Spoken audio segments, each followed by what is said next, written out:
মা কবর হতে উঠিতে উপরে, পারবে না মা কবর হতে উঠিতে উপরে।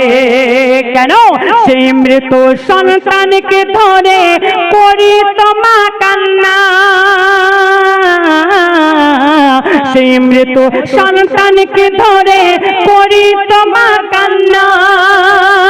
বেহুশ হয়ে পড়তো সে তাই তখন সেই আম্মা, বেহুশ হয়ে পড়তো সে তাই তখন সেই আম্মা।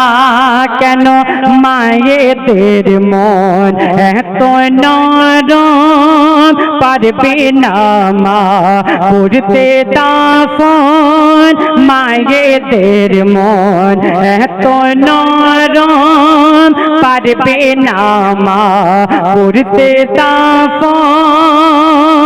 মায়েদের মন এত নরম, পারবে না মা করতে দাফন। কেন?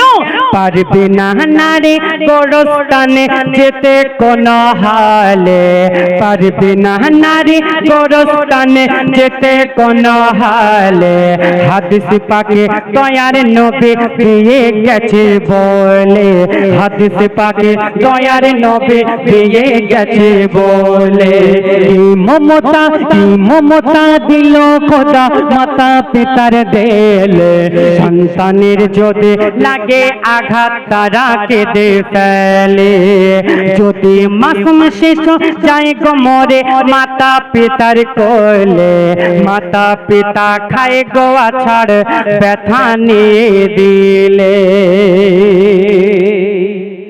আজকে আমরা ছেলে সন্তান যখন কবরে যাই দেখবেন আমাদের ভয় লাগে না। কেন লাগে না? আমরা তো জানি সন্তান মারা গেছে, আব্বা মা মারা গেছে, কবরস্থ করে আসতে হবে আমাদের। তাহলে আমরা ভয় করব কেন? কিন্তু যদি আমরা একটু চিন্তা ভাবনা করি আবার কত ভয় লাগে যে একা চলে গেছে, আমাদেরকেও একা যেতে হবে এইভাবে। কিন্তু যদি মাকে পাঠানো হতো, ওই মা নিজের সন্তানকে ধরে কবরে বেহুশ হয়ে পড়ে থাকতো। মায়ের মনকে আল্লাহ এত নরম করেছে, ওই জন্য আমার রসুল তিনি বলে গেছেন মেয়েরা কবরস্থানে যেতে পারবে না। আজকে আমি এই গজলের মাধ্যমে কি বোঝাতে চেয়েছি? মেয়েরা কেন কবরস্থানে যেতে পারে না, এবং ছোট ছোট বাচ্চারা মারা গেলে ওই বাচ্চারা কোথায় থাকে, ওই আব্বা মায়ের কেমন ফজিলাত।